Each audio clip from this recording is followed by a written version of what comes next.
Magandang araw po sa inyong lahat. Naniniwala po ba kayo sa lugar na tinatawag na Biringan? May iba siguro sa inyo na pamilyar na sa lugar na ito at mayroon ding bago lamang sa kanilang pandinig ang salitang iyon. Hayaan niyong ipaliwanag ko po ito. Para sa mga hindi nakakaalam, ang Biringan ay isang bayan dito sa Samar na hindi nakikita sa mapa o hindi maaaring basta-basta lamang mapuntahan ng mga tao. At kung bakit ito ang dahilan, pinoprotektahan kasi ang Biringan ng mga nakatira dito at hindi sila mga tao. Tama po ang inyong narinig. Hindi tao ang nakatira sa Biringan, kundi mga engkanto. Pinipili lamang nila ang mga taong nakakapasok doon at iba-iba rin ang sinasabing dahilan kung bakit sila pinapapasok.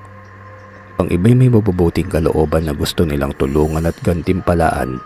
Ang iba naman ay may mga taong masasamang budhi na gusto nilang parusahan at gawing alipin. Ito yung mga taong gusto nilang magbagong buhay at maging mabuting ngunit sobra-sobra ang kasamaan sa katawan at hindi na kayang magbago pa ng buhay. At ang pangatlong uri naman ng mga tao na kanilang pinapapasok doon ay ang mga babaeng gustong maging asawa ng mga engkanto, sa pilitan man o hindi. At isa po ako, Sir Joseph, sa mga nabiktima nito. At ang nagdala sa akin ay si Marvin. Kung paano yun nangyari, hayaan yung ikuwento ko sa inyo ang lahat. Ako nga pala si Ena, tubo sa nasabing lalawigan at nakatira kami malapit sa dagat. Isang mangingisda ang aking ama at matagal nang pumanaw ang aking ina, kaya naman dalawa na lamang kaming nakatira sa bahay. Isa nga pala akong tindera sa palengke at ako ang nagtitinda sa mga isdang huli ng aking ama. Kahit mahirap ang buhay ay pilit kaming lumalaban ng patas upang patuloy na makapambuhay sa mundong ibabaw.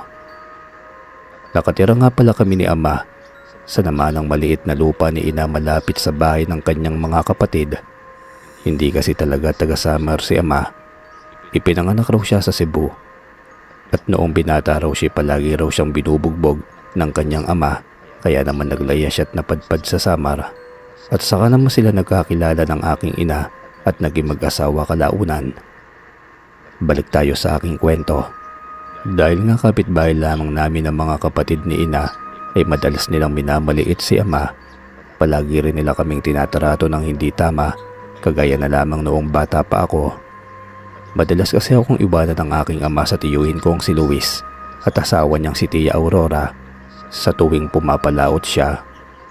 Kapag naiiwan ako sa poder nila, hindi naman nila ako inaalagaan, bagkus ay ginagawa pa nila akong utusan.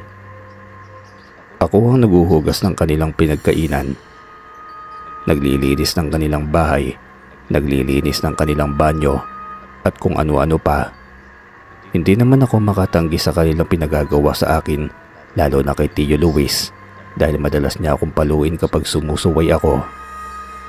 Isang araw, habang naguhugas ako ng plato at aksidenteng nabasag ko ang isa sa kanilang mga baso, agad na akong pinuntahan ni Tio Luis at nang makita niya na basag na ang baso nila, ay hinila niya ang aking buhok patungo sa isang silid at doon ay kanya akong pinadapa. Matapos yun ay kumuha siya ng kapirasong kawayan at walang humpay niya akong pinagpapapalo hanggang sa mawalan na lamang ako ng mali kakaiyak. Nang magkamali ako noon ay tanghali na at paparating na ang aking ama, kaya naman pinakain na nila ako at sinabing huwag na huwag ko raw babanggitin sa aking ama ang nangyari dahil malilintikan daw ako sa kanilang dalawa. Bata pa ako noon kaya naman tango lamang ako ng tango at kahit na masakit sa akin ay pinilit ko na lamang tiisin ng lahat. Hindi lamang doon nagtatapos ang mga pagpapahirap na nararanasan ko sa aking tiyuhin at sa aking tiyahin. Palagi na lamang nila akong ginagawang utusan kapag wala si ama sa bahay hanggang sa nakasanayan ko na lamang ang ganon. Pero habang tumatanda ako'y naiisip kong hindi na tama ang kanilang ginagawa at dapat na iyong matigil. Sa murang edad na 14 ay kinausap ko ang aking ama na kung pwede ba niya akong hanapan ng trabaho. Tinanong niya ako kung bakit gusto kong magtrabaho, ang bata ko pa naman. Sumagot naman ako na sinabing gusto kong tumulong sa kanya dahil alam ko nahihirapan na siya buhayin ako, lalo na't kakaunti lamang ang kanyang huli palagi at binabarat pa siya ng kanyang mga pinagbebentahan. Doon ay naisip ni Ama na umupa ng pwesto sa palengke. Iyong maliit lamang para sana ako ang magbenta ng mga nahuhuli niyang isda. Upang hindi na rin siya magtiis sa mababang presyo na ibinibigay sa kanya ng mga bumibili. Kaya gamit ang kaunting ipon ay nangupahan kami ng pwesto sa palengke. Dahil 14 pa lamang ako'y tinutulungan pa rin ako ni Ama sa tuwing wala siyang ginagawa. Baka kasi ako naman daw ang gulangan ng mga bumibili. Pero hindi ako pumapayag na magpagulang. Kahit papaano naman kasi nakatapos din ako ng elementarya at mataas ang aking naging grado. Hindi lamang pinalad na makatungtong sa sekundarya dahil nga sa hirap ng buhay. Sa palengke nakilala ko si Juanito. Isa siyang kargador at katulad ko 14 na taong gulang lamang siya noon. Bumili kasi sa akin noon ng mga isda ang isa sa kanyang amo, kaya kami nagkakilala. At matapos iyon ay palagi na niya akong pinupuntahan kapag wala siyang ginagawa. Si Juanito ay naging kasakasama at katulong ko sa pagtitinda, lalo na kapag maraming bumibili. Naipakilala ko na rin siya noon kay Ama at itinanong nito kung nanliligaw ba si Juanito sa akin. Pero pinabulaanan namin iyon ni Juanito dahil magkaibigan lamang kami. At nang nagtagal ay naging kaibigan na rin ni Ama si Juanito. Gusto pa nga niya itong bigyan ng sweldo dahil sa pagtulong niya sa amin, ngunit si Juanito ay tumatanggi. Kalaunan, napalago ang aming negosyo. Hindi na lamang ang mga huli ni Ama ang aming ibinebenta. Namimili na rin kami sa ibang mangingisda pero hindi kami kagaya ng iba na nanggugulang sa presyo. Pero hindi naman ang lahat ay umaayon sa amin. Dahil nang malaman ito ng mga tito at tita ko, ang paglago ng aming negosyo palagi na silang nagpupunta sa aming pwesto upang manghingi ng aming mga paninda. Noong unay ayoko talaga yon dahil hindi naman namin pinupulot ang ibinebenta namin ng mga isda pero si Ama, siya ang nagsasabi sa akin na huwag maging madamot dahil mga kamag-anak ko raw sila at sila raw ang tumulong sa amin nang nawala ang aking ina. Sila pa nga raw ang nagbabantay sa akin noon sa tuwing pumapalaot siya. Nang sabihin iyon ng aking ama ay napabuntong hininga na lamang ako at sinabi sa aking isipan ng mga kataga na kung alam mo lamang sana. Hanggang sa araw na yun kasi ay hindi ko pa rin sinasabi sa aking ama ang mga pananakit na natambo ko sa aking mga tito at sa aking tita sa tuwing iniiwan niya ako sa kanila. Hindi niya alam na hindi nila ako tinuturing na kamag-anak at para sa kanila isa lamang akong aliping basura, pero para kay Ama, pinipilit kong maging mapagbigay sa kanila dahil hindi niya ako tinuruang maging maramot.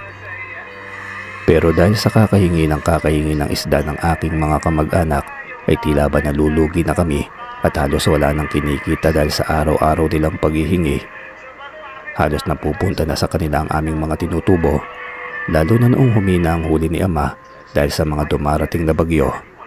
Dumating ang isang araw ay pumunta na naman ang tiyahin kong si Aurora sa pwesto ko sa palengke. Hihingi raw siya ng mga isda kaya kahit hindi bukal sa akin loob ay nagbigay ako. Ngunit hindi raw sapat ang binibigay ko sa kanya.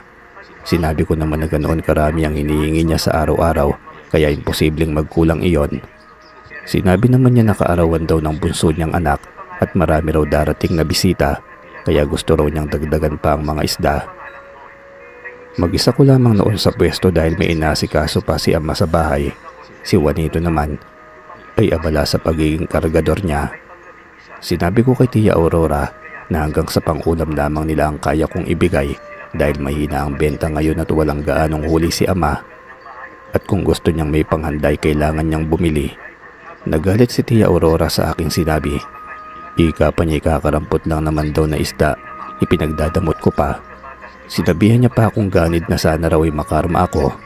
Hindi ko naman nagustuhan ng kanyang sinagot at dahil alam kong walang aawat sa akin ay itilabas ko na ang lahat ng aking hinanakit. Sinabi kong hindi na sila nakontento sa mga libreng ulam na ibinibigay namin sa kanila at gusto pa niya ng panghanda. Sinabi kong hindi naman namin pinupulot ang mga isda at pinagtatrabahuhan namin iyon. Sinabi ko pa na dahil sa kanila ay halos wala na kaming kinikita ng aking ama dahil lagi na lamang hingi ang ginagawa nila sa amin. Kahit na may pera naman talaga sila. Ipinamukha ko pa sa kanya na puro pakinabang na lamang lagi ang gusto nila. Sa araw na yun ay pinahiya ko ang aking tiyahin sa lahat ng mga tao sa palengke, mapakapwa ko tindera o mga namimili. At nang hindi na nila kayanin ang kahihiyang iyon, ay kumuha siya ng ilang mga isda. Pinasok niya sa hawak-hawak niyang bayong, saka nagmamadaling umalis. Hindi ko naman siya pinayagang umalis noon. Hinabol ko siya't ng aking maabutan ay binawi ko ang mga isda, pati ng mga binigay ko sa kanya kanina. Pagkatapos noon ay sinabi kong hindi na siya makakahingi pa sa akin kahit kailan. Pero bago siya tuluyang umalis noon, ay binantaan niya kung makakarating daw iyon sa kanyang asawang si Tito Luis. Matapos yon, nagpatuloy na ako sa pagtitinda. Ngunit halos wala nang gustong bumili sa akin buwat ng nangyaring insidenteng iyon. Kaya naman nagpahinga na muna ako, tiyak na may mga bibili naman maya-maya. Pagkalipas ng ilang oras ay dumating si Juanito. "Mukhang matumal ang benta ngayon ah," tanong ni Juanito. "May nangyari kasi." Maikli kong tugon. "Ah, bakit? Ano bang nangyari?" Pagkatapos ay kinuwento ko sa kanya ang ginawa ni Tia Aurora, ang paghingi niya ng panghanda para sa kaarawan ng anak niya at ang naging pag-aaway namin na nasaksihan ng maraming mga tao. Na siya rin namang siguradong dahilan kung bakit madalang lamang ang bumibili sa araw na yon. "Dapat hindi mo na pinatulan, pinagsabihan mo na lamang sana upang hindi na umulit," wika pa ni Juanito. Sumusobra na kasi siya eh. Parang may napakalaki naman akong utang na loob sa kanya at parang obligasyon ko pang bigyan siya ng panghanda. "Hayaan mo na, huwag ka nang mainis at nangyari na. Sana lang ay huwag ka nilang awayin pag uwi mo," tugon naman ni Juanito. "Yun nga ang inaalala ko eh, baka si amang mapagbuntungan nila. Pauwi na pa naman yun ngayong oras. Kung gusto mo, umuwi ka muna upang makausap ang tatay mo at pati na rin sila. Ako na lang ang magbabantay ng tindahan. Wala naman na akong ginagawa eh," tugon pa ni Juanito. Matapos yun ay nagpasalamat ako sa kanya at nagmamadaling umalis patungo sa aming bahay. Ngunit bago pa ako makarating sa bahay ay nakita ko na ang aking ama at hindi ko maipinta ang kanyang muka. Napakalungkot niya at pagkatapos itinanong ko siya kung paano siya. Sumagot naman siya at sinabing noong nakauwi raw siya ay nasusunog na raw ang aming bahay. Humingi raw siya ng tulong sa aking mga tiyuhin ngunit hindi siya tinulungan. Sinabihan pa raw siyang napakaramot at walang utang na loob. Dahil doon ay mag-isa na lamang ang aking ama na nagpumilit apulahin ng apoy dahil nasa bahay ang mga naipon naming pera, ngunit hindi niya kinaya. Sinabihan pa raw siya na kahit maapula ang apoy ay hindi na kami makakabalik pa doon dahil hindi naman raw sila makakapayag. Nagtanong naman si ama kung bakit ganoon, ngunit sinabihan na raw siyang itanong na lamang sa akin kung bakit daw ako madamot. Matapos yun ay nakuwento ko sa kanya ang nangyari. Tinanong niya ako kung bakit ko pinagdambutan at inaway ang aking tiyahin. Sinabihan pa nga niya ako na huwag magdadambot dahil kamag-anak ko sila. Nagtampo ko ng bahagya sa sinabi ni ama, ngunit naiintindihan ko naman ang kanyang pinanggagalingan. Kaya naman isinuwalat ko na sa kanya ang lahat-lahat ng pagdurusang natamo ko sa mga tinatawag niyang kamag-anak. Kung paano nila ako inalipin noong bata pa ako sa tuwing iniiwan niya ako sa kanila. At lahat ng pangmamata nila sa aming dalawa at pangmamaliit nila sa kanya. Matapos kaming makapag-usap ni amay dumiretso na kami sa palengke upang doon na lamang mag-isip kung paano kami makapagpapatuloy sa buhay. Pagdating namin sa palengke agad kaming sinalubong ni Juanito at kinumusta kaming dalawa. Ikinuwento ko naman kay Juanito ang nangyari sa aming bahay at kung ano ang ginawa ng magagaling kong mga kamag-anak. Nang matapos ako magkwento ay dinamayan ako ni Juanito at nagtanong kung paano na nga ba o ano na nga ba ang plano naming mag-ama. Kung saan ba kami lilipat. Tumugod naman si ama at sinabing hindi niya alam ang susunod naming hakbang sa buhay. Naubos kasi lahat ng aming ipon at tanging ang pwesto na lamang namin sa palengke ang natitira sa amin. Matapos sumagot si ama ay inalok kami ni Juanito na kung gusto raw namin ay maaari kaming makatira muna sa kanila habang wala pa kaming malilipatan. Dalawa lang naman daw kasi sila ng kanyang lola na nakatira doon kaya naman kakasya pa raw kaming dalawa ni ama. Agara naman akong tumanggi sa inaalok ni Juanito dahil nakakahiya iyon. Nagtatrabaho na nga siya ng libre sa amin pagkatapos ipatitirahin niya pa kami sa kanilang bahay. Sinabi naman ni Juanito na ayos lamang daw iyon, para saan pa raw na magkaibigan kami kung hindi rin naman daw kami magtutulungan. Pagkatapos itinanong ko si ama, baka kasi hindi rin siya pumayag. At ganoon na nga, hindi siya pumayag dahil nakakahiya na raw masyado, lalo na sa lola ni Juanito. Huwag na po kayong mahiya sa akin at sa lola ko. Panandalian lang naman po kayo habang wala pa kayong malilipatan. Saka palagi ko po kayong kinukwento sa lola ko at nagpapasalamat din po siya na palagi sa mga isdang binibigay nyo. Tugon naman ni Juanito. Pero hindi naman agad-agad na pumayag si ama. Kinakailangan pa siyang kumbinsihin ng paulit-ulit ni Juanito hanggang sa pumayag na nga siyang makitira kami doon. Pagkatapos noon ay napag-usapan namin ni ama na pumunta sa bentahan ng ukay bago umuwi upang makabili ng ilang pirasong mga damit. Wala kasi siyang naisalba sa bahay namin at lahat ay natupok na ng apoy. Sinamahan na kami noon ni Juanito upang matulungan kaming bumili at para na rin sabay kaming makauwi sa kanila. Pagdating namin sa kanilang bahay ay agad niya kaming pinapasok. Nakita ko noon ang kanyang lola na nakaupo at sinalubong siya ng yakap at halik. Pagkatapos itinanong nito kung sino ba ang mga kasama ni Juanito. Lola, sila po sina Ena at Mang Pido. Sila po yung mga kinukwento ko po sa inyo na palagi nagbibigay sa akin ng isda, kaya marami po kong nauuwing pang-ulam. Panimula ni Juanito. Pagkatapos noon ay tumingin sa amin si Lola at nagpasalamat dahil napakabait daw namin sa kanyang apo. Lola, may nangyari po kasi sa kanila. Sinunog po ng kanilang mga kamag-anak ang kanilang bahay at pinalayas po sila. Kaya kung maaari po makikitira sila sa atin ng ilang araw hanggat hindi pa po sila nakakahanap ng malilipatan. Agad namang sambit ni Juanito. Hindi naman nagdalawang isip si Lola at agad siyang umuo. Pagkatapos ay nagtanong siya kung ano ang nangyari. Hindi naman kami naglihim ni ama sa kanya at ikinuwento namin sa kanya ang lahat kung paano nagsimula at paano nagtapos. Nalungkot si Lola para sa amin dahil nagkaroon kami ng mga kamag-anak na kagaya ni Tio Luis at Tia Aurora. Ngunit maganda na rin daw na lumayo kami sa kanila upang hindi na nila kami lubos na mapagsamantalahan. Dahil kung pinalipas ko raw ang ginawa niya kaninang umaga, baka ulit-ulitin niya lamang iyon at patuloy lang nila kaming mamaliiting mag-ama. Matapos yun tinulungan ko na si Lola na magluto ng hapunan at habang ginagawa iyon ay naitanong ko kung bakit dalawa na lamang sila ni Juanito sa bahay. Nasaan na ba ang kanyang mga magulang? Bahagyang natahimik si Lola at matapos siyang magpakawala ng napakahabang buntong hininga ay saka siya nagsalita. Neng, maniniwala ka ba kung sasabihin kong hindi lang tayo ang mga taong naninirahan sa mundong ito? Ano pong ibig niyong sabihin, Lola?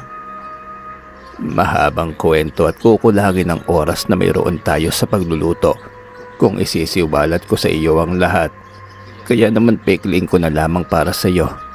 Pare-pareho pa rin ang impormasyong makukuha mo. Pagkatapos noon ay nagsimula na siyang magkwento. Noong dalaga pa raw ang ina ni Juanito na si Gina ay marami raw itong manliligaw dito sa kanilang lugar. At ang pinakamasugid raw sa kanila ay sina Pedro at Pablo. Pareho raw silang seryoso kay Gina at palagi silang nagpapaligsahan para sa kanya. Ngunit iisa lamang ang puso ni Gina at para lamang iyon sa isang lalaki, kaya naman kinakailangan niyang pumili sa dalawa. Sa bandang uli ay si Pedro raw ang napili ni Gina at si Pedro ang ama ni Juanito. Ngunit hindi raw natanggap ni Pablo ang pagkatalo at labis itong nagdamdam at nagalit kay Gina. Mula noon ay hindi na rin siya nagpakita pa. Ngunit pagkalipas ng ilang taon ay muli itong nakita sa kanilang lugar. Wala raw pinagbago ang itsura dito na para bang kahapon lamang nang huli nila itong makita. Makalipas ng ilang araw at naglaho na naman ito at kasama niyang naglaho si Gina. Hindi raw makapaniwala noon si Lola na pati rin si Pedro ay magagawang iwanan na lamang ng ganon ni Gina, ang kanyang asawa at anak. Kaya naman ginalugad nila ang buong bayan. Ngunit hindi na nila nakita pang muli si Gina. Doon na rin may nakapagsabi na baka engkanto ang tumangay kay Gina dahil hindi nila ito mahanap kahit na saan pa sila pumunta. Kaya naman agad silang nagpatulong sa magaling na albularyo upang malaman ang katotohanan. Kagaya ng inaasahan ay napatunayan nilang engkanto nga si Pablo at may ginawa raw siya kay Gina upang sumama ito sa kanya sa bayan ng Biringan. Hindi raw pamilyar sa kanila ang bayang yon, kaya naman nagtanong sila sa albularyo. Kinuwento nito na ang bayan daw na yon ay bayan ng mga engkanto at hindi iyon basta-bastang napapasok lamang ng mga tao. Isa pa'y magkaiba ang pag-agos ng oras doon kumpara sa oras dito sa ating mundo. Iyon rin daw ang paliwanag kung bakit hindi nag-iiba ang itsura ni Pablo nang muli nilang makita ito. Pagkatapos ay nagtanong daw si Pedro kung may alam ba ang albularyo kung paano makakatawid doon, dahil gusto raw niyang iligtas ang kanyang asawa pero delikado raw at baka hindi na siya makabalik pa. Nagpumilit naman daw si Pedro noon, kaya naman wala nang nagawa pa ang albularyo kundi ituro sa kanya kung paano makakapunta ron. Mula nga noon hindi na raw nakita ni Lola ang kanyang manugang na si Pedro at mag-isa na lamang niyang pinalaki si Juanito. Sakto namang tapos na kaming magluto nang matapos na sa pagkukuwento si Lola. Naisip ko na grabe pala ang pinagdaanan ni Juanito dahil lumaki siya na hindi kilala ang kanyang mga magulang. Mabuti na lamang ako kahit papaano'y narito si ama na kasama ko pa rin. Hindi po ba kayo nahihirapang magpalaki kay Juanito? Kahit na mag-isa niyo lang po? Tanong ko pa. Sumagot naman siya at sinabing hirap na hirap daw siya, lalo na dahil matanda na siya at hirap nang maghanap buhay. Pero para daw sa kanyang apoy kinakaya niya. Noong hindi na raw niya kaya maghanap buhay ay si Juanito na ang nagpa siyang huminto sa pag-aaral at magtrabaho na lamang at naging kargador sa palengke. Matapos namin kumain ay marami pang naikuwento sa akin si Lola tungkol kay Juanito. At doon ko siya lubusang nakilala. Habang nagkukwentuhan nga pala kami ni Lola, ay nilinis na nila Juanito at ama ang dalawang silid at ito ang ipapahiram nila sa amin. Nang matapos nga kami mag-usap ni Lola ay naupo na muna ako sa balkonahe upang makalangap ng sariwang hangin. Sadyang malawak at malaki ang bahay nila Juanito at halatang may kaya sila noon. Pero dahil sa pagkawala ng kanyang mga magulang at sa kahinaan ni Lola ay naghihirap silang dalawa, pero ang mahalaga naman ay magkasama sila at nagmamahalan. Habang nagmumuni-muni ako ay di ko na malayang nasa likod ko na pala si Juanito. Naninibago ka ba sa bahay? Tanong nito sa akin.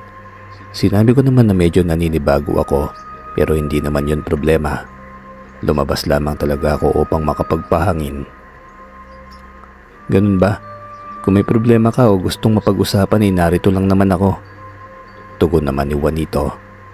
Pagkatapos nun ay naisip kong kailangan ko nga ng kausap ng gabing iyon dahil masama pa rin ang loob ko sa sinapit namin ni ama. Hindi naman kasi sapat na dahilan ang nangyari sa akin kaninang umaga para paalisin kami ni ama. Pero kung tutuusin ay mas maigi pang palayasin na lamang nila kami pero hindi naman makatarungan ang pagsunog nila sa aming bahay dahil naroon ang lahat ng aming mga gamit. Pati na rin ang ipon namin ni ama galing sa pangingisda niya at sa aking pagtitinda. Naiintindihan ko masama ang loob mo pero wala ka nang magagawa pa kundi tanggapin na lamang ang lahat ng iyon. Nariyan pa naman ang bangkang gamit ng iyong ama sa pangingisda at ang pwesto niyo sa palengke. Makakapagsimula pa kayong muli at hindi na kayo malulugi dahil wala ng mga taong suwapang na manghihingi at manghihingi sa inyo. Sa tingin ko'y napakamakapangyarihan ng bawat salita na nanggagaling sa bibig ni Juanito dahil kasi sa mga sinabi niya ay nabuhayin ako ng loob at nahikayat akong magsimula ng panibagong buhay. At dahil doon ay naisip ko kung bakit napakatatag niyang tao at para bang kahit na anong ibato sa kanya ng buhay ay kayang-kaya niyang saluhin. Ako naman noon ay nagtanong kung paano nga ba niya kinakaya ang hamon ng buhay gayong dalawa lamang sila ng kanyang lola na magkasama. Paano ko ba ipapaliwanag ito? Para sa akin kasi normal lamang ang lahat, lalo na si lola talagang nakagisnang kong pamilya. Kahit hindi ko naranasang magkaroon ng ama't ina, ay pinuno naman niya ako ng pagmamahal na hindi kayang tapatan ng kahit na sino.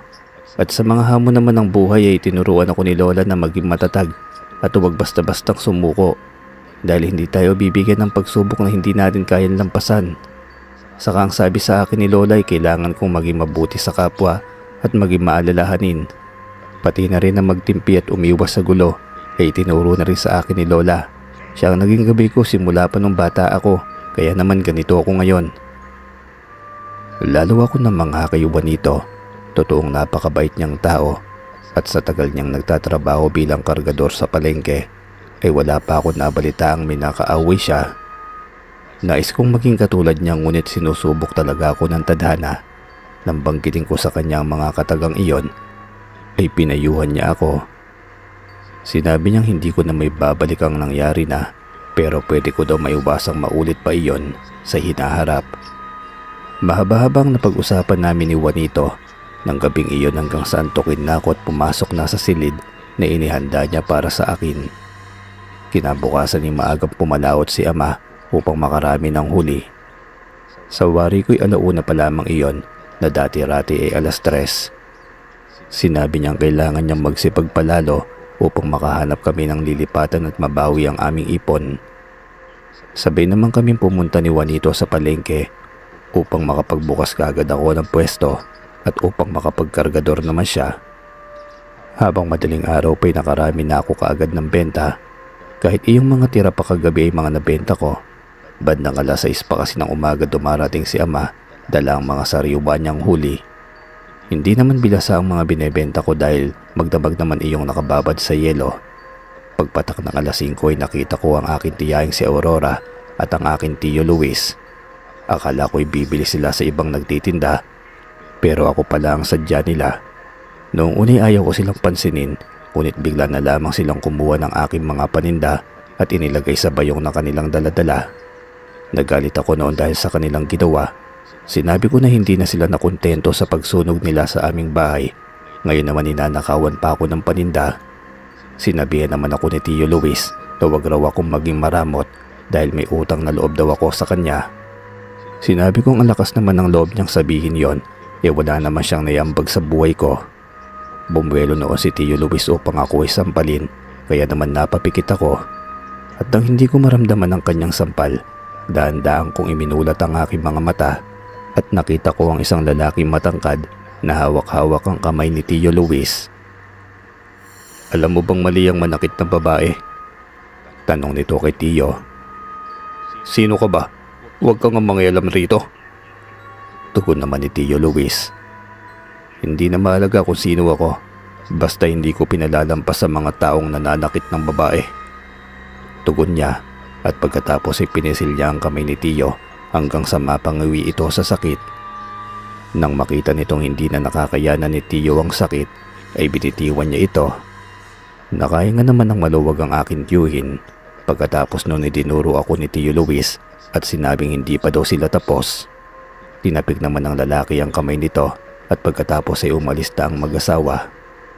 Nagpasalamat ako noon sa lalaki dahil sa pagtulong niya sa akin at pagkatapos ay tinanong niya ako kung sino ba ang mga yon at bakit nais nila akong saktan. Sinagot ko naman ang kanyang tanong at sinabing si Tio at tiya ko yon at gusto nilang kumuha ng isda sa akin nang hindi nagbabayad. At nang sinabi kong hindi ako pumayag ay gusto nila akong saktan. Natawa naman siya noon at sinabing grabe naman daw sila. Gusto ng libre at kapag hindi na pagbigyan ay mananakit. Sinabi ko naman na lalo niyang sasabihin grabe sila kapag nalaman niya pa ang ginawa sa amin. Pagkatapos ay nagtanong siya kung ano ba yon. Sinabi ko sa kanyang sinunog lang naman nila ang aming bahay at pinalayas kami sa kanilang lupain nang hindi ko sila binigyan ng isa sa mga isda noong kaarawan ng kanyang anak. Ginawa nila yon? Grabe, bakit hindi mo sila isumbong sa pulis? Tanong nito. Sinabi ko naman na hindi na kailangan dahil ayaw namin ng ama ko ng mas malaki pang gulo. Paano kung balikan nila kayo? Tanong niya pang muli. Sinabi ko namang hayaan na niya yon dahil kaya naman namin ni ama ang mga sarili namin. Pagkatapos ay nagpasalamat na ako sa pagligtas niya sa akin. Kung hindi siya dumating ay baka ako napano na ako. Sinabi naman niyang hindi niya maatim ang mga nakikitang babaeng sinasaktan. Pagkatapos ay nagpakilala siya sa akin. Siya daw si Marvin. At bagong lipat lamang siya sa aming bayan kasama ang kanyang pamilya. Nagpakilala naman ako noon at sinabi kong ako si Ena at kung naghahanap siya ng sariwang isda ay wala pa ako doon dahil hindi pa bumabalik ang aking ama galing sa laot. Pero parang sariwa pa rin naman ang mga paninda ko. Tinanong naman niya kung anong oras daw ba darating ang aking ama dahil baka mahintay pa raw niya. Tumugon ako at sinabi ko mga bandang 6:00 pa ng umaga. Baka mabato na siya sa paghihintay. Sinabi ko na lamang na kung sariwa talaga ang gusto niya ay sa iba na lamang muna siya bumili. Sumagot naman siya at sinabing hihintayin na lamang daw. Ilang minuto na lang naman kasi. Habang naghihintay ng sariwang isda ay nag-usap muna kaming dalawa. Marami siyang naikuwento sa akin tungkol sa lugar na kanyang pinanggalingan. Napakaganda raw kasi doon. Maraming mga makabagong teknolohiya at magagara daw ang mga bahay at sasakyan. Kapag nakapunta nga raw ako doon ay hindi ko na raw iisipin pang bumalik. Tinanong ko naman siya kung saan ba ang kanyang pinanggalingan lugar. Sa Biri, Binondo sa Maynila. Ayun, Binondo. Tugon niya sa akin. Namangha naman ako sa kanyang tugon. Matagal ko na rin kasing gustong makapunta sa Maynila dahil nga sa mga naririnig kong maganda ang lugar na yon at napakaangas pa ng mga teknolohiya. Habang nag-uusap kami ay hindi na namin namalayan ng oras. Dumating na pala si ama kasama si Juanito. Nandito na pala ang aking ama at ang mga sariwang isda. At nang mailapag na nila ang mga isda, ay agad naman nang namili si Marvin ng kanyang mga bibilihin. Ipinakilala ko siya kina ama at Juanito at sinabing iniligtas niya ako mula kay Tio Luis at Tia Aurora kanina. Pagkatapos ay tinanong ni ama kung ano ba ang ginawa sa akin ng kanyang bayaw. At sinabi ko naman pinagtangkaan nila akong nakawan ng mga paninda at saktan. Nang marinig ni ama ang istorya, nagpasalamat ito kay Marvin at sinabing daragdagan daw nito ang bibilihin niyang isda o bibigyan siya ng tawad. Tumanggi naman noon si Marvin at sinabing hindi siya humihingi ng kapalit. Ayaw lamang daw niya talaga na makakita ng babaeng sinasaktan. Pero nagpumilit pa rin si ama at ibinigay kay Marvin ang isang supot ng isda na hawak-hawak niya. Hindi na nakatanggi noon si Marvin at tinanggap na nga lang ang ibinibigay sa kanya ng aking ama. Nang makaalis si Marvin ay nagpatuloy na kami sa pag-aayos ng mga panindang isda. Kaming tatlo ni Juanito, pati ang aking ama. Anong iningiti-ngiti mo dyan? Tanong ni Juanito. Sumagot naman ako at sinabing hindi naman ako nakangiti. Hindi raw halos mapunit na nga yung pisngi mo Tugon pa nito. Sinabihan ko naman siyang hindi nga ako ngumingiti at huwag niya akong gawa ng kwento. Nakakita lang ng gwapo nagkakaganyan na. Pangaasar pa sa akin ni Juanito. Sumeryoso ako noon ang tingin sa kanya. Pagkatapos sinabi kong tigil-tigilan niya ako dahil hindi maganda ang naging umaga ko. Magsitigil nga kayong dalawa, ang aga-agi nag-aaway kayo. Saway naman ni ama. Pagkatapos ay inirapan ko si Juanito at pangiti-ngiti naman siya na para bang may binabalak na hindi maganda. Lumipas naman ang aming maghapon ng maayos, ngunit palagi akong tinutokso nitong Juanito kay Marvin at lagi ko naman siyang inaaway at lagi rin kaming sinasaway ni ama. Dumaan pa nga mga araw at palagi nang bumibili ng isda sa amin si Marvin. Naging suki na namin siya at kaibigan na rin. Pero mukhang hindi sila magkasundo nitong si Juanito dahil sa tuwing magkikita sila lagi silang nag-aasaran at para bang may pinag-aawayan silang hindi ko may paliwanag.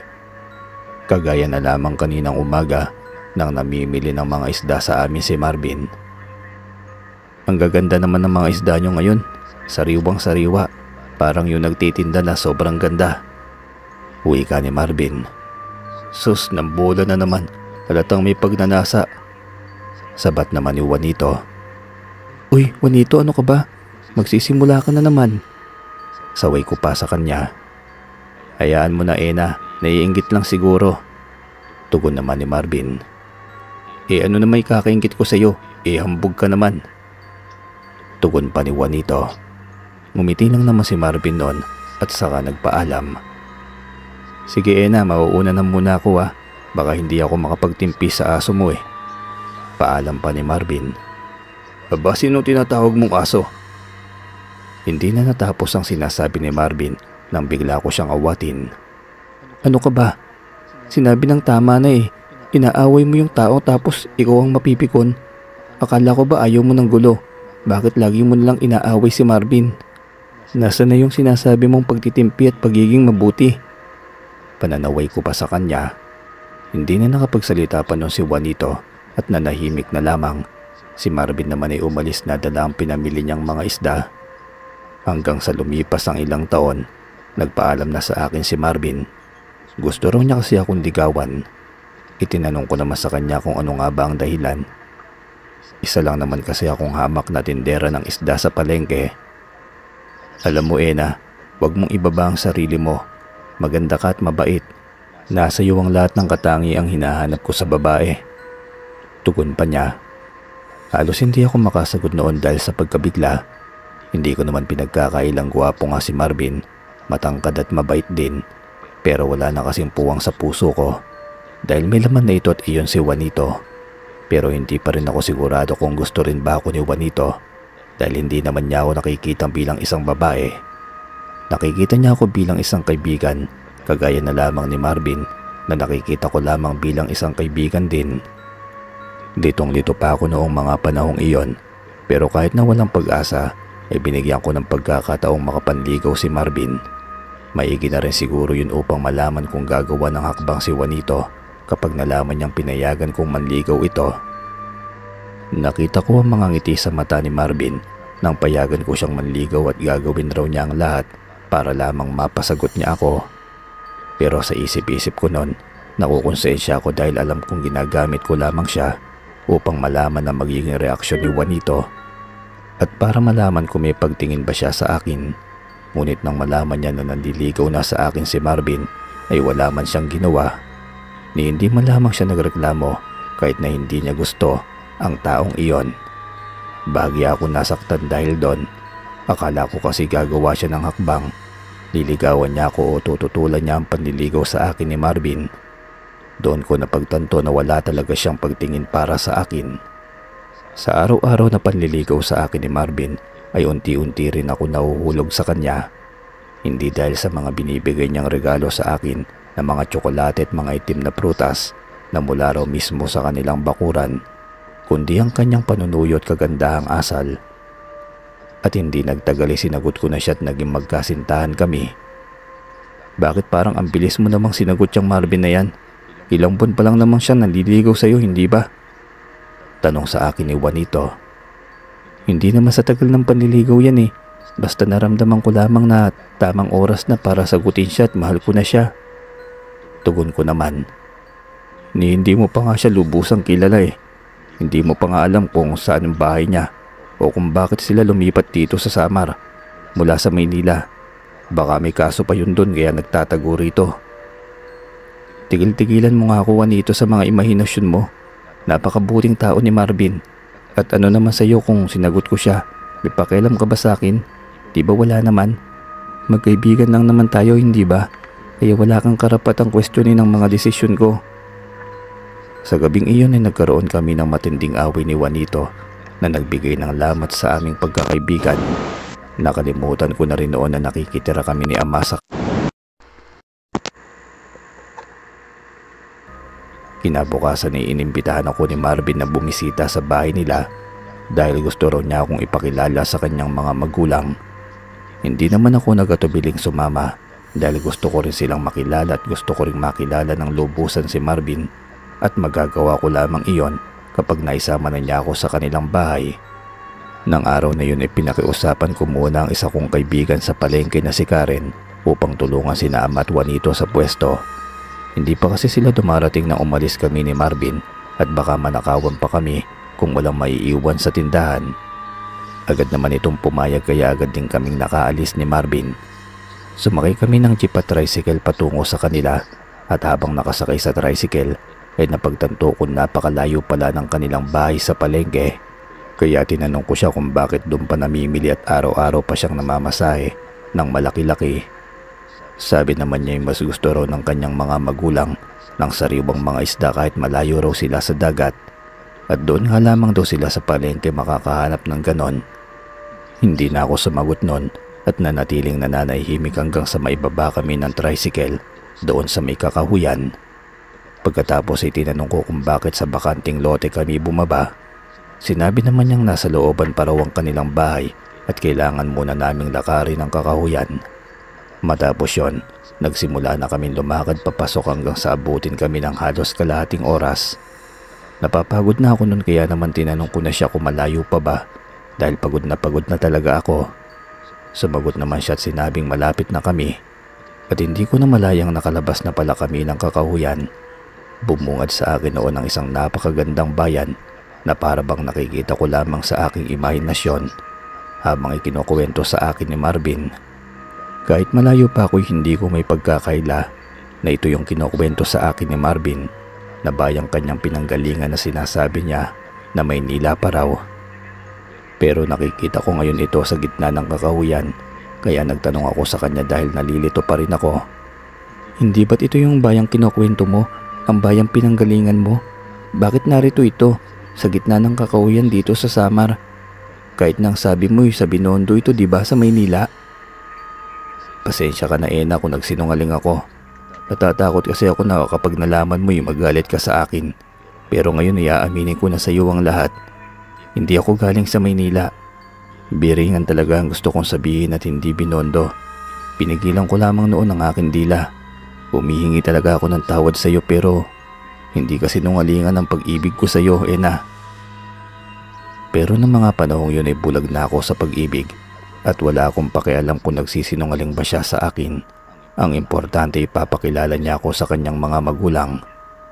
Pagkatapos ay sinabihan ko na siya na ayos lamang iyon at naiintindihan ko naman siya. Kaya naman pinatawad ko na siya kaagad at nagpatuloy na kami sa paglalakad. Pero nakailang hakbang pa lamang kami ay huminto agad kami sa tapat ng isang magharang sasakyan. Binuksan iyon ni Marvin. Pagkatapos ay pinasakay niya ako doon. Sabi niya sa kanya raw iyon. Namangha na naman ako sa kanya. Sa sasakyan pa lamang kasi ay alam ko na kaagad na mayaman nga siya. At habang nasa biyahe nakikita ko ang magagandang tanawin sa Biringan. Kung may matatawag ng paraiso sa lupa, dito na yun sa Biringan. Pero bago ako bumaba sa sasakyan ni Marvin ay bigla akong napaisip. Dahil magkaibang araw ang oras dito sa mundo ng mga tao, kaya may namuong tanong sa aking isipan nang buksan ni Marvin ang pinto ng sasakyan, ay naitanong ko sa kanya iyon. Tinanong ko kung paano siyang araw-araw nakakapunta sa palengke, gayong magkalayo nga ang oras. Maigsi lang naman ang naging paliwanag niya sa akin. Hindi raw niya inuuwi ang mga binibili niyang isda, kagaya ng kwento niya sa akin, at hindi rin siya umuuwi sa kanila. Umuupa raw siya malapit sa may ampunan at ang mga binibili niyang isda ay ibinabahagi raw niya sa mga batang naroon. Napakaganda ng kanyang paliwanag kaya naman muling natabunan ang kanyang kasinungalingan. At pagkatapos nun ay bumaba na ako at sabay kaming pumasok sa gintong tarangkahan ng kanilang bahay. Para akong mga nasa kwentong pambata habang tinatahak ang madamo nilang hardin. Napakaganda kasi rito. Maraming bulaklak at mga paru-paro. Pagmasdan pa lamang ang mga yun ay nawawala na ang lahat ng aking pagod at sakit na nararamdaman sa katawan. Hanggang sa makapasok kami sa napakalaki nilang bahay. Pagbukas pa lamang ng malaki nilang pinto ay bumungad kaagad sa akin ang nakakasilaw at nagniningning sa loob ng kanilang bahay. Lahat ng makita ko'y kumikinang at napakalinis pa nito. Pagkatapos ay ipinakilala ko ni Marvin sa kanyang mga magulang. Parang magkapatid lamang sila dahil napakabata ng kanilang mga itsura at napaka-elegante rin at magagara ang kasuotan. Para ako mamamatay noon sa hiya dahil sa pangit kong suot na binili ko pa sa ukay-ukay. Pero kahit na ganoon ay mababait sila. Malugod nila akong tinanggap at kahit na ganito ang itsura ko. Matapos akong ipakilala ni Marvin sa kanyang mga magulang ay niyaya niya akong muling lumabas. Ipapasyal niya raw ako sa kanilang bayan pero bago yun ay kailangan ko raw magpalit ng kasuotan. Sinabi ko naman na wala akong dalang pamalit pero wag raw akong mag-alala dahil magkasing katawan raw kami ng kanyang ina at handa raw niya akong pairamin o bigyan. Nang binigyan nga nila ako ng ilang pares ng damit ay dumiretso na ako sa banyo upang magpalit. Lalo ako namangha dahil napakalinis ng kanilang banyo at pati ang trono ay gawa rin yata sa ginto. Malawak din ito at kasi laki din ng isang kwarto ng bahay ni Juanito. Nagsimula na ako magpalit noon at pumili ng damit na nababagay sa akin. Matapos kong magpalit ay kagad na akong lumabas at nang makita ko ni Marvin, sinabi niyang hindi raw niya ako nakilala. Sinabi ko rin na maging ako'y namamangha sa aking kasuotan. Nang nakapaghanda na kami saka na kami umalis na dalawa ni Marvin at mas lalo ko nadama ngayon ang paglalakad sa mabulaklak nilang hardin dahil sa aking suot. Kusa na ring lumalapit sa amin ang mga paru-paro at tila ba na pagkamalan pa nila akong bulaklak. Wala na sigurong tatalo pa sa pakiramdam kong iyon. Para akong lumilipad sa mga alapaap sa bawat hakbang na aking ginagawa. Nang makasakay na ulit ako, ay paulit-ulit pa rin ako namamangha sa paligid. Buot kasi kanina'y puro kagandahan na lamang ng bayan ang nakikita ko. Wala rin ako nakikitang mga kalat o basura man lamang sa paligid. Ni wala ring usok at mga sasakyan at maging alikabok. Para ako nabubuhay sa panaginip at para bang ayaw ko nang umalis sa lugar na yon. Dinala ko ni Marvin sa isang napakalaking parke na para bang mahiwagang hardin sa gitna ng kakahuyan. May sapa rito at napakalinaw at napakalinis din ng tubig. May mga palaruan din at nakikita ko ang mga batang engkanto na naghahabulan at naglalaro. Pumunta kami ni Marvin sa isang espasyo sa may damuhan. Doon kami naupo. Nagkwentuhan habang pinapanood ang mga bata. Napag-usapan na rin namin ang hinaharap at iniisip namin kung gaano kasigla na maglalaro rito ang magiging anak namin. Pero may isang nilalang doon na nakakuha ng aking atensyon. Kamukhang kamukha kasi niya si Juanito. At kung siya kaya yon, paano siyang nakapunta rito? Guguluhin ba niya kami ni Marvin?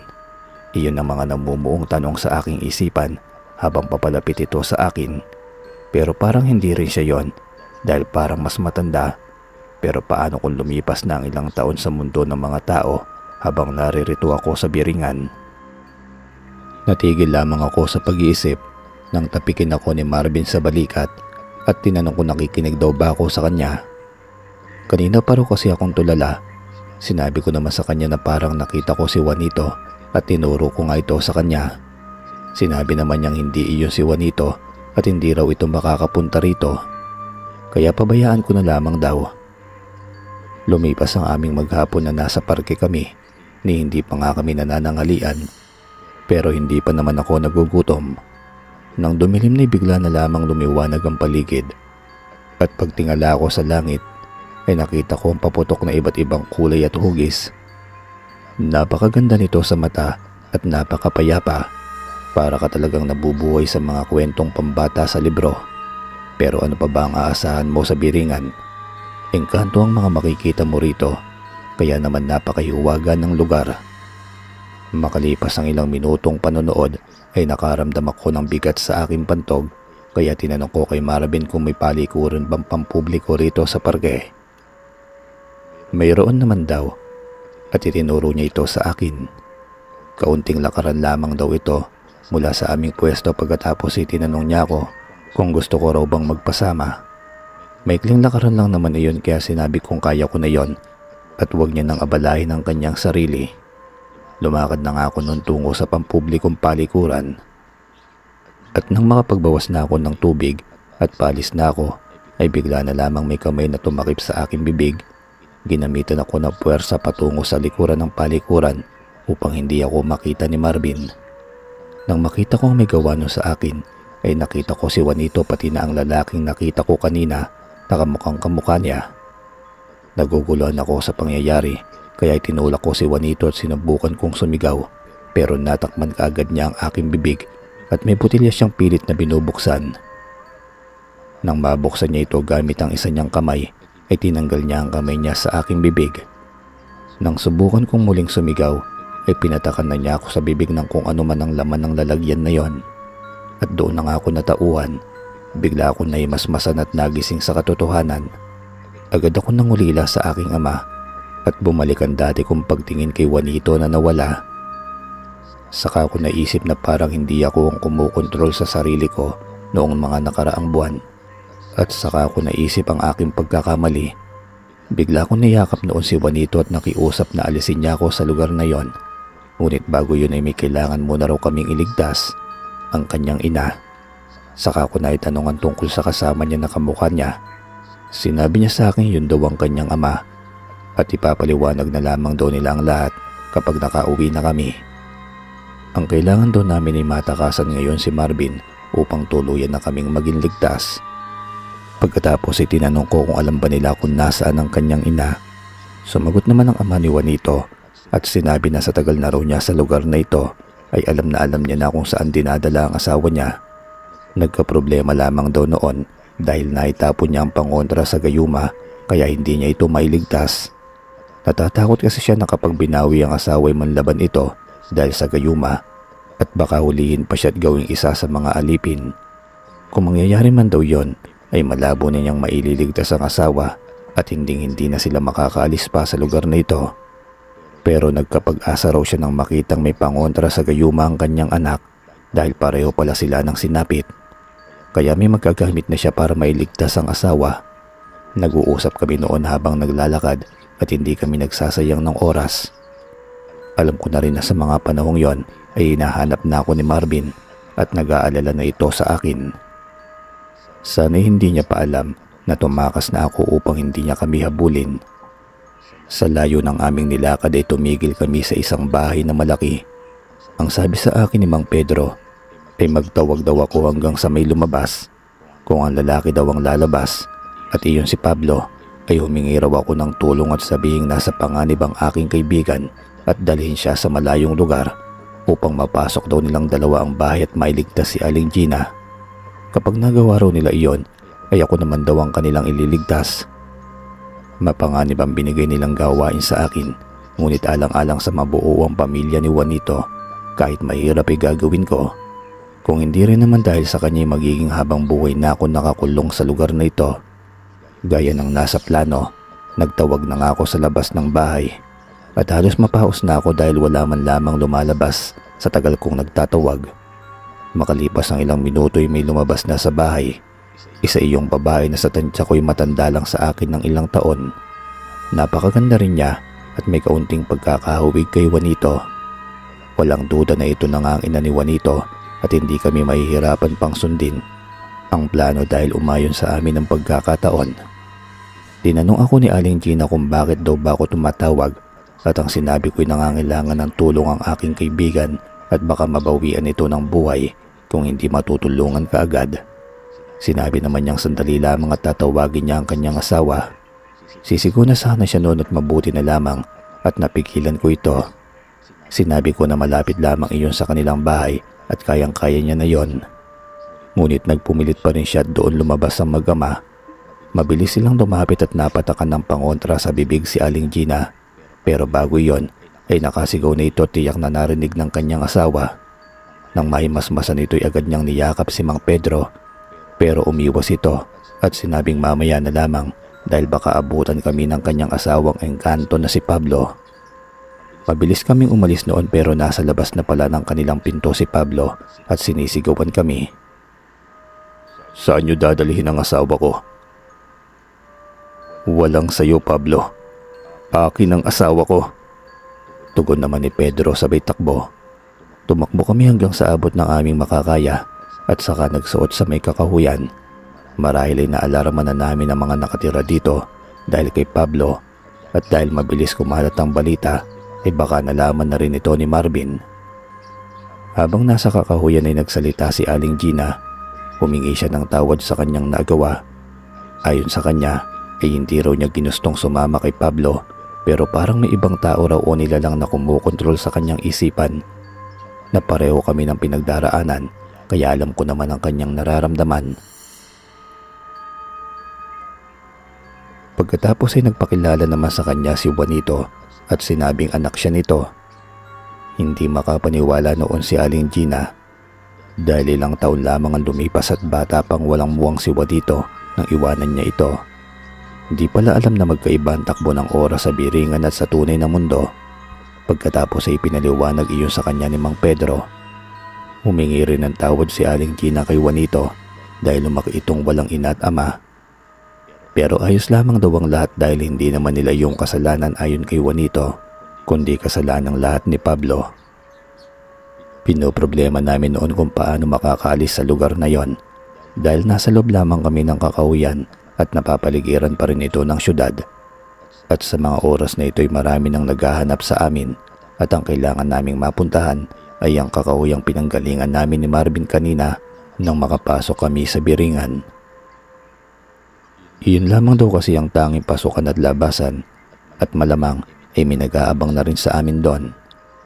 Habang naglalakad patungo sa dulo ng kakahuyan ay bigla na lamang naming nakita ang dalawang engkanto, isang lalaki at babae. Agad namang pumosisyon sa pakikipaglaban noon ng mag-ama, pero nagsalita ang lalaki na kahit manlaban sila ay matatalo pa rin naman sila. Nagsalita naman noon ng babae at sinabing hindi sila naparito upang makipaglaban. Nais lamang daw nila kaming tulungan. Nagtanong naman noon si Mang Pedro kung bakit at sumagot ang babae.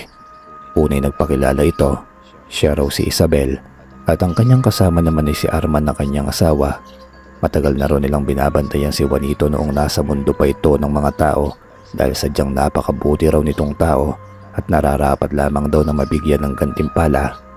Sinubukan pa nga raw nila itong subukin noon at nagtagumpay siya sa pagsubok.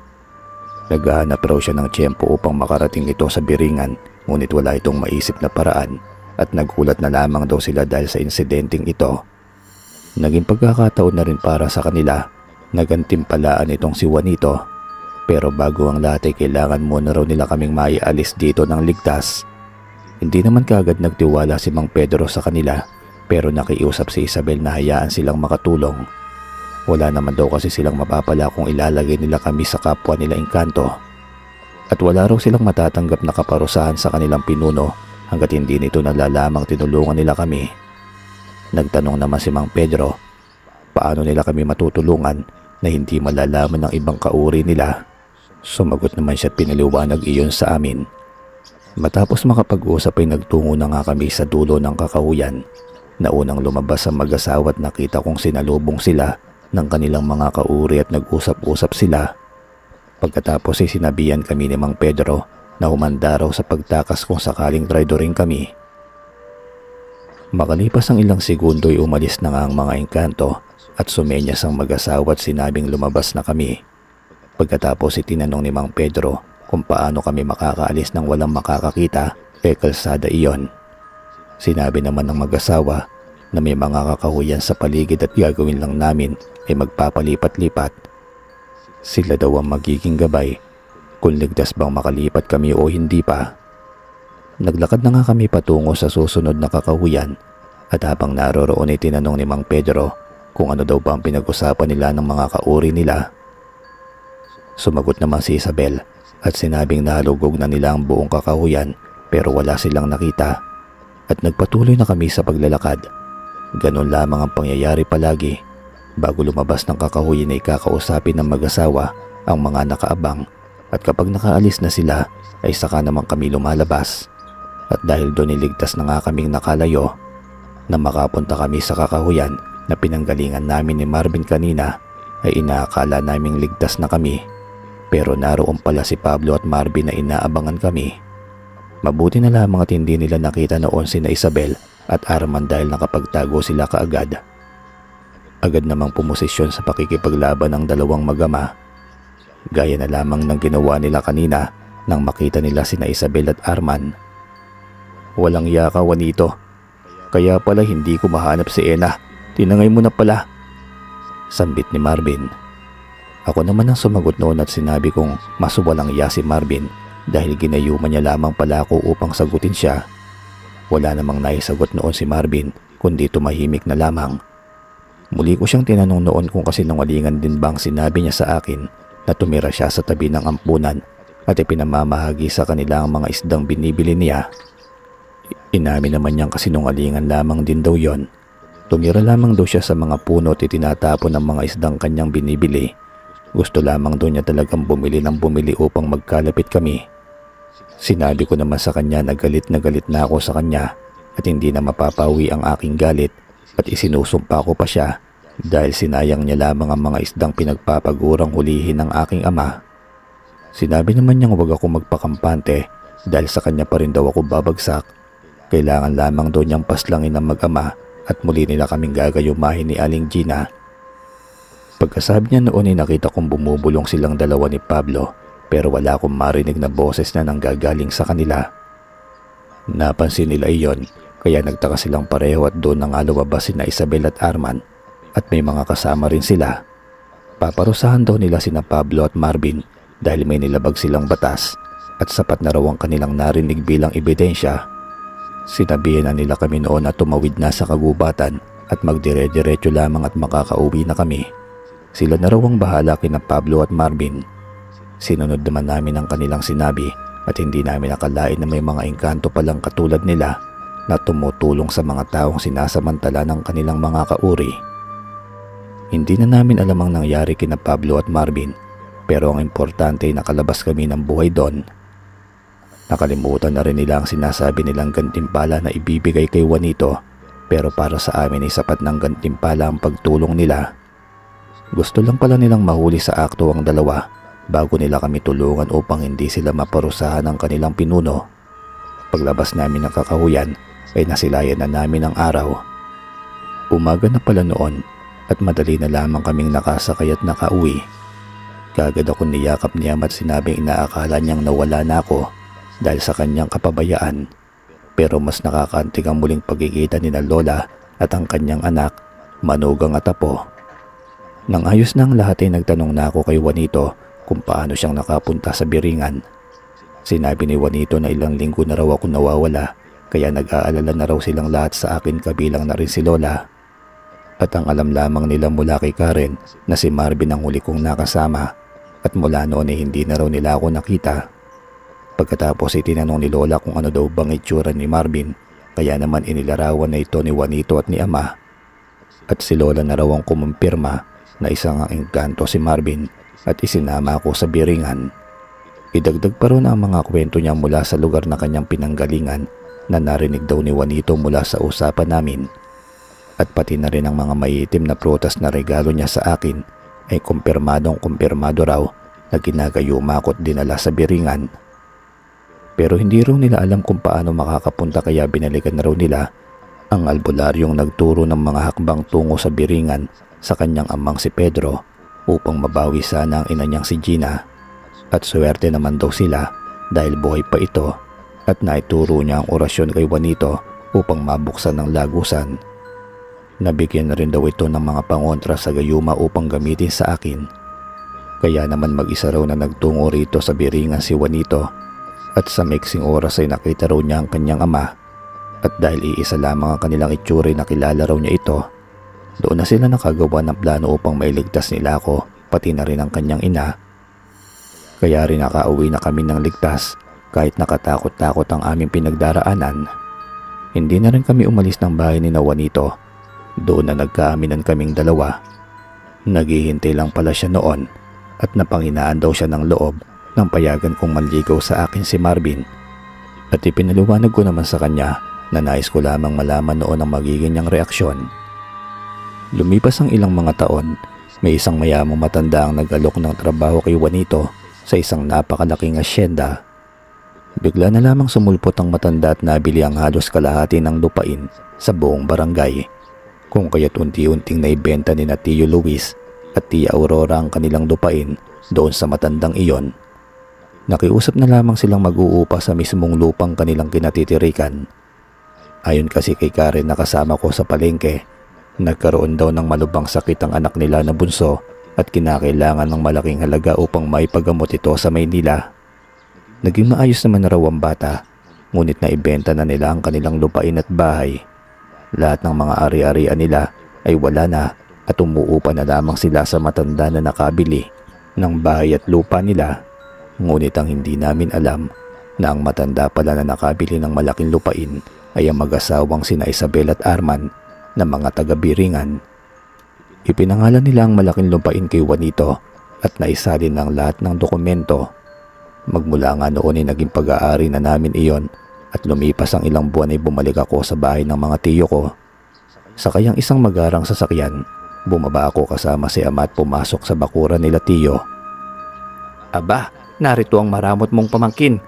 Lumayas ka rito. May daladala ka pang magarang sasakyan na siguradong inarkilan nyo lang. Baka magasgasan yan at wala kayong pambayad." Bungad naman ni Tia Aurora. "Ang bayaw at pamangkin kong maramot, bakit kayo narito? Maghihingi ba kayo ng makakain?" Tanong pa ng aking Tiyo Luis. "Hindi naman bayaw, maniningil lang sana kami ng buwan ng upa. Kasi 3 buwan na kayong hindi nakakabayad sa bahay." Tugon naman ni ama. Anong pinagsasasabi mo dyan? Saka paano mo na lamang naibenta na ang bahay at lupa kay Don Arman? Tanong ni Tio. Dumabas naman mula sa sasakyan ng isa sa mga kanang kamay ni Arman at Isabel na ngayon ay kanang kamay na ni Juanito. Huwag mong sinisigawan ng mga amo ko. Baka gusto nyong palayasin na lamang kayo ngayon din sa kinatatayuan nyo. Tugon naman ni Edong, ang kanang kamay ni Juanito. Kilala nila itong kanang kamay ng Don dahil doon ay pinaliwanag nila kay Tio ang lahat-lahat at makikita mo sa kanilang mukha ang lungkot at tila wala nang maiharap na mukha sa amin. Sayang bayaw, akala ko pa naman nagbago na kayo dahil wala na sa inyo ang lahat-lahat. Pero ganun pa rin pala kagaspang ang pag-uugali nyo. Plano pa naman namin ng aking anak na ibalik sa inyo ang lahat-lahat ng pag-aari nyong nabili ng Don Arman. Kaso wag na lang. Ito ang usapan namin ng aking anak na kung magandang magiging pakikitungo nyo sa amin sa pagbisita namin sa inyo ay ibabalik namin ang inyong ari-arian. Pero hindi nangyari ang kondisyon. Kaya anak, tara na. Paalam pa ng aking ama.